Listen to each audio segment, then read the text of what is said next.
everybody? It's Chad here again.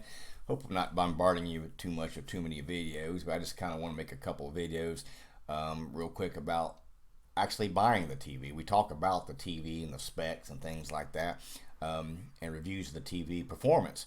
But a lot of times we don't talk about the thought that goes into it. So this video is kind of going to be a follow up to my other video that I just did. I'll put a link down below so you can watch that one. More goes over the feelings we have when we buy the TV. Kind of like, maybe, do we have buyer's remorse? Do we agonize over before and after the purchase? Things like that. It's a fun video. I think a lot of you can relate to it. I think most of us, if not all of us, kind of have a doubt or a second guess to, do we make the right purchase. So check out that video. Like I said, I'll put the link down below, and I think it kind of hits home to a lot of people. This is going to be video is going to be more strictly factual, kind of, I guess, if you want to say, of a strict process that I kind of go through, or maybe what I recommend, what people should do when purchasing a expensive item like a TV. And you may do some of these too. You may maybe you'll implement some of these later, or maybe you do something completely different. I'd like to hear from it. See what you guys think. Maybe some of you have some steps you take that I'm not thinking about. But the first thing I think you want to do when buying a television, and so we'll state the television line. This can relate to any kind of expensive item, electronic item, or anything like a computer, a phone, camera, or anything like that. Is, to me, I consider them investments. I'm not a millionaire, so when I'm going to spend several $100s to $1,000 on something, to me that's an investment, kind of, because it's a lot of money to me. To you it may not be, so it may not. Maybe this don't relate to you. I'm talking to people that hey, they're more on a budget thing. I think the things you got to consider when purchasing a new TV. Obviously, like I said, I think it's going to be your budget, number one. I don't think, no matter how much you love the TV, I don't think it's really a good idea to go way in debt over something. I don't think, if it's something you think you can barely afford to make payments for, if you charge the item, you haven't saved for it, I would kind of shy away from that TV and maybe look for a lower price model. Just due to the fact that I don't think you should stretch yourself so thin that, man, I don't know if I'm going to pay on my electric bill, or buy groceries, or pay my rent, or house payment, or whatever. If that's stretching you, I wouldn't consider buying a new TV, at least one that's very expensive. So because a lot of times do we buy TVs out of need? Probably not. It's probably more because we want to. My first initial was because I wanted to upgrade. I was still using a 1080p. And I wanted to get a new 4K. Well, my television I had started having a shadow effect on the upper right corner, and so it became a need at that point. So that made it being able to justify it a little bit more. But again, I didn't go buy a top end TV. Y'all know I bought the Vizio P Series Quantum, $1,000 TV, because would I like to have a $3,000-$4,000 OLED? Of course I would. Who wouldn't? Or a mini LED, or whatever you want to call it. I'd like to have that, but I just don't have. I didn't want to spend that kind of money on it. So I think you need to look at the budget, the price of the TV is to me, unless money is not a factor to you, whatever. I think it's something that's very important to consider. That's one thing that I do, at least with me. I kind of want something I can afford. That I want to look for something that's got the best features and possible reviews possible for the price range that I'm in. So that's probably a number one thing that I look for, is obviously the price, because to me it's going to be a good chunk of change, and I kind of want to just make sure that it's something I'm going to afford, and not worry about so much when I do make that purchase. And I think another thing to consider is obviously the brand. Are you brand loyal? Do you have to have a specific brand, or are you willing to branch out into a different brand? To me, it seems like am I loyal to a brand? In a way, yes and no. I think it gets kind of difficult. I would have to say, it seems like I have used a certain product in the past, and I liked what I liked it. and I've had good luck with this brand. Like, with the computer, it seems like I do fall back to an Acer computer. I really like an Acer computer for some reason. It's what I've owned several of them. They've all done me very well. They've lasted. They're beautiful screens, great features on them, good price. Cell phones, for example. I had an iPhone for a while. But the battery just always charging all the time. So eventually the prices of them things got way too expensive. I wasn't going to pay $1,000 for a cell phone. So I went back to what I had for many times over in many years, my Motorola, and that's what I currently have now, and I love it.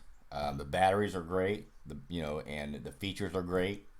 It's a great phone, and I only spent $200 on the phone, instead of $1,000, and then I think it works just as good as an iPhone in my personal opinion, especially at that price.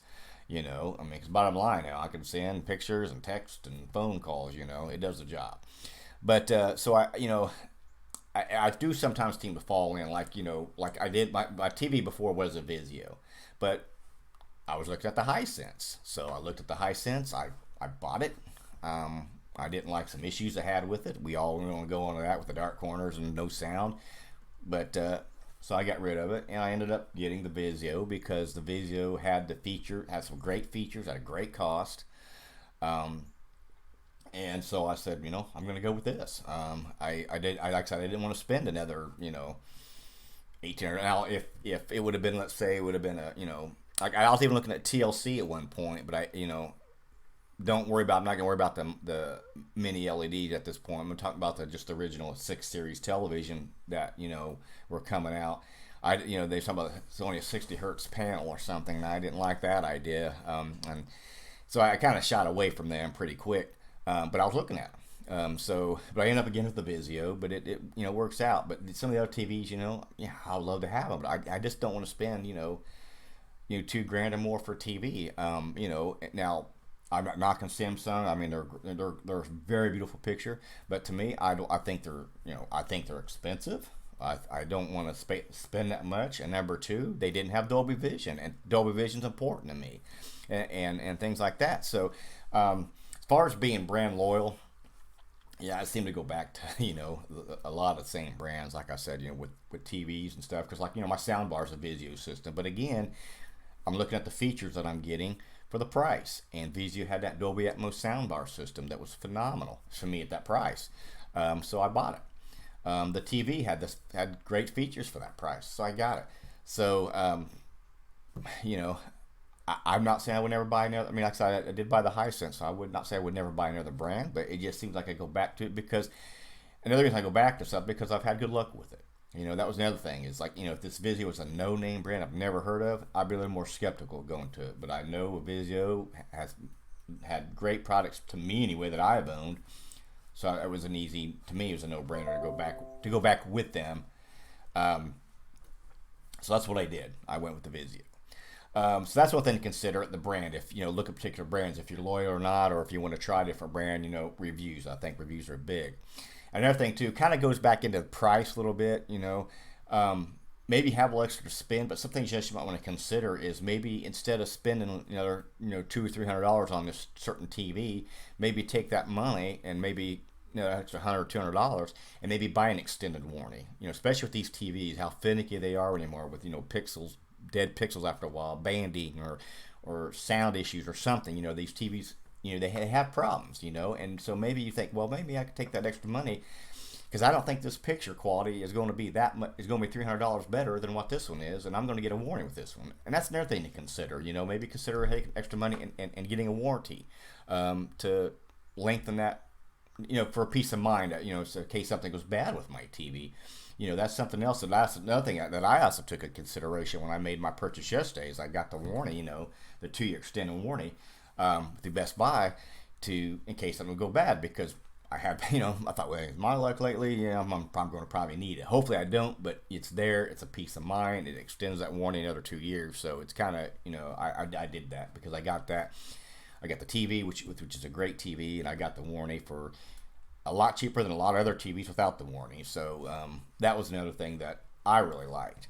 Another thing you got to consider too as well is the stand.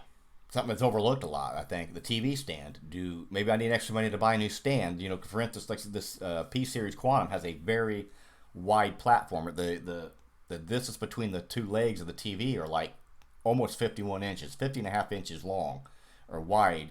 So you need a pretty wide stand to accommodate it. And some of these TVs, you may need a larger stand to accommodate some of these larger platform TVs. That's the other thing to consider. Well, I'm going to need a new stand. Maybe I got a new, 'cause I got a new soundbar system. I want I need to get a different arrangement. So you maybe take that extra money and buy a stand instead of spending on extra money on a TV. That's just another thing to consider. I think when doing it. And obviously, another good thing is what am I going to be using the TV for? Am I going to be mainly is it going to be just in the bedroom watching, TV, cable before I go to bed, or is I'm going to just play games on it, or I'm going to just watch movies, or whatever you're going to use it for, and then base that purchase on what you want to use it for, and go from there. Then you can use, okay, this price, and you can go down, whittle down by prices and things like that to make that decision. To me, this TV here is my main TV at home. I'm not a gamer, so I don't really care about gaming features. I'm kind of glad I'm not, because I don't need to spend all money on those games, because I would probably be addicted if I was. But so I didn't really care about the gaming features and all that stuff. That didn't really matter to me. But my TV, like I said, it's my main TV. I use it for everything: watching cable, using my Fire Stick. Now starting to rent a few 4K Blu-ray movies. So it's my main entertainment system. So I wanted a decent quality TV, and I did have to buy a new stand. I had a beautiful glass stand. I loved it, but it just wasn't quite wide enough. So I had to go on. I got it through Amazon. There's a video on that as well that I did for my TV stand that I bought for this one. So these are just some things I think to consider. Obviously price is big. And you go by quality. You want to look at you do want to look at reviews. You want to look at real world reviews, like I kind of discussed in the other video, and get a feedback from real people in real time, pictures, videos, actually showing these products and making a decision that way. I think that's big. I think that's a big thing to consider is the reviews that you get. You may love this TV, but the reviews are terrible. And you're seeing what it really does in real life. So, okay, I'm not going to shy away. I'm going to save my money, and purchase something else. And so I just think these are some things to consider, when making that purchase is, obviously you got your price, what you can afford. I think your quality, what you're looking for in your TV, the features you want to do, what you're using the TV for, as I mentioned.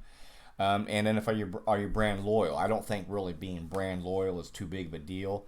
Like I said, I'm willing to venture out. I don't have to have a Vizio. I don't have to have a Hisense. I don't have to have a Sony. I don't have to have an LG. But if I see a great TV come out at a good price that I like, and I like the features, I want to give it a shot. I really want, and that was another TV I was really looking at heavily, was that LG 9500. But the cost, $2,000. I didn't want to spend that much for a TV.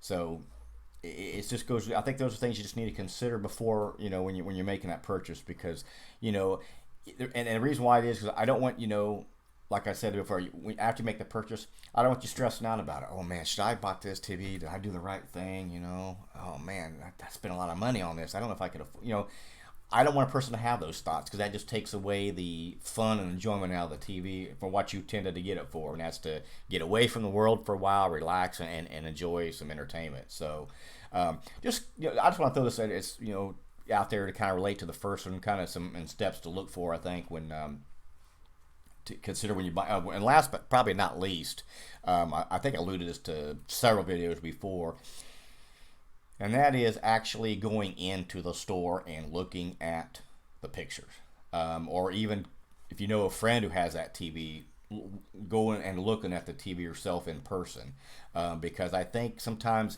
something may look great on paper and spec-wise. Oh my God, this is phenomenal. But you go in the store and you look and you compare it to something else that's comparable, and you go, oh, wait a minute. This is the one I was looking at, but this one here has a better picture. And you end up going with that one. Because I happened to be with a computer monitor back when I was looking for a desktop computer monitor. I did my research, I went weeks and weeks online looking at this, looking at that. And I go, I like this monitor. I had it ready to go. Went to Best Buy. I saw the monitor right there on the shelf. Was walking right to it. I can't remember what brand it was, but I walked right to it because I knew that's what I wanted. And there's a monitor sitting right next to it, same size and a little bit cheaper even. And it happened to be Hisense actually. And I looked over at it, and I looked at the one I wanted. The Hisense monitor blew it away. It was a much better picture, brighter, better monitor. I ended up buying a Hisense, just like that. Didn't hesitate, and it turned out to work fine. It still works fine if I needed it, but I don't use it anymore. But so I think if you can, at all possible, go in and look at these things. It's kind of like not very many people just want to buy a car without test driving it. I think you need to go in and actually try to look at the TV, compare the two, and see what you like. Again, picture quality is a lot of times personal preference. You may go in there and say, "Oh, this has got a lot of pop. I like that. I want that." To me, I like that. I love those colors. The pop would be bright and vivid. Some people may like a picture to be more natural, neutral, calm, cooler. So, and then they go for that TV. So that's why I always say, if at all possible, go in and see it in real life, because I think you can look at reviews on TV or online. That's great. With the YouTube and things, but like my cell phone camera doesn't do pictures justice. It's going to look different. It's going to look as you're looking at it through two different ways. Two modes. Through your camera and then your computer monitor, TV monitor. So you're seeing it not in real life. So always make sure, if you can at all possible, go in and look at the TV and then compare them that way. And I think that you'd be happier that way, because that's what it bottom line down to. Just do a little research on it. These are some things I think you want to consider again in buying the TV.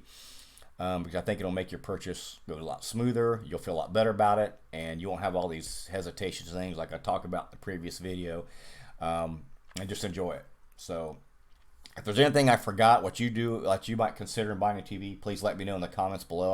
I'll probably forget something once I get done with this video. I'll probably think, oh yeah, I should have mentioned that, but I can't think of anything right now. So if you got any things that you do, any recommendations you have, put them down in the comments. Love to hear them, see what you guys think about it, what you want to do. And again, as I always say, I know I probably get tired of me saying it, but I do appreciate the kind words. They really do mean a lot to me. I enjoy putting these videos out for you to share my ideas, share my experiences, and to hear from you guys, to hear your experiences and what you guys feel, because we're in this game together, buying these things. We love it. We love TVs. We love tech. So it's who we are. So thanks again, everybody. Appreciate it. If you haven't liked or subscribe to any of my videos, please start with this one. I'd appreciate it. And until next time, y'all have a great week, and I'll talk to you soon.